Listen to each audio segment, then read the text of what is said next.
اور بھائی اللہ کریم نے فرمایا کہ تمہاری نعمتوں میں برکت کس سے آئے گی؟ تمہاری نعمتوں میں برکت کس سے آئے گی؟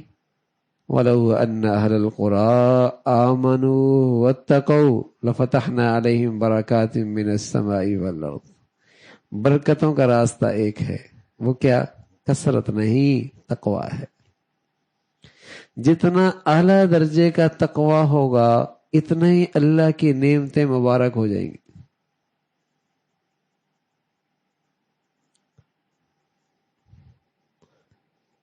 نعمتیں اس کام میں آئیں جس کام کے لیے وہ ہیں، تو اس کا نام برکت ہے۔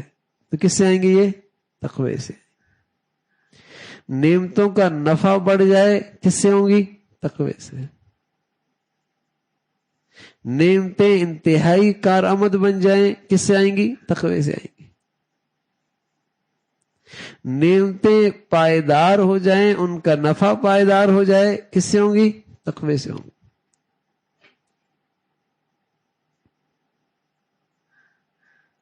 اس لیے لوگوں کو اولاد کی امید ہونے لگتی تھی تو ان کے تقوی میں اضافہ ہو جاتا تھا کہ اس میں برکت ہو،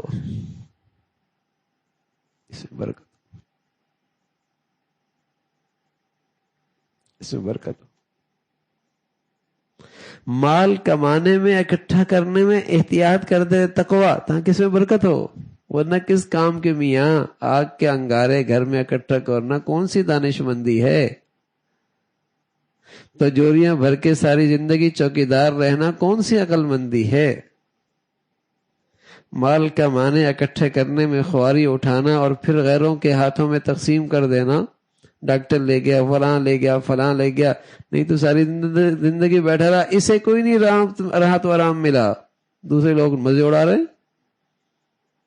دوسرے لوگ مزے اڑا رہے، اور وہ بھی مزے کیا، انہوں نے بھی پیچھے اس کے مال میں خوب رسم و رواج کو زندہ کیا،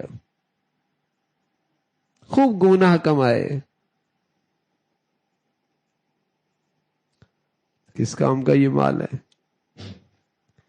تو تقوی کے راستے سے اللہ کی نعمتوں میں برکت آتی ہے، برکت، برکت، کہ نعمتوں میں نفع زیادہ ہو، نعمتیں پائیدار رہیں، کارآمد رہیں، جس مقصد کے لیے وہ نعمت ہے اس مقصد کے لیے وہ نعمت کام آئے،